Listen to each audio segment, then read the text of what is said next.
A day in my life as a content creator at the age of 22. Ngayong umaga nga ay pasuklay-suklay ako dyan habang nagkakape at nag-aalaga ako ng anak ko. Dahil ngayong isang anak ko ay tulog pa nga po. At dito nga ay suklay-suklay nga lang po ako dito. Binibilisan ko na nga lang kasi baka umiyak ng ating baby. At pagkatapos nga ay pinaalaga ko na muna siya kay tita niya dahil nga magliligpit nga muna ako ng pinaghigaan namin. Hindi pa nga po kasi ako nakakapagtupi. Kaya ayan, nagtutupi na ako. Dahil nga pangit naman kasing tignan na kababaeng tao, hindi man lang marunong magtupi. Pagkatapos nga, relax ko lang yung sarili ko at naglakad na nga lang kami papunta sa likod.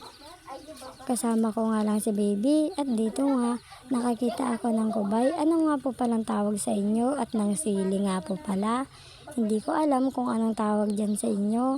Pagka-uwi nga po pala namin ay dinuyan ko na nga lang si baby. Naka-fast forward nga lang po pala yan. Hindi nga po pala ganyan kalakas ang pagduyan ko kay baby. Baka isipin nyo na ganyan po. Na ipapaliwanag ko lang po na hindi. At dito nga sa part na to ayaw niya po talagang matulog at nakadapa nga lang po pala siya.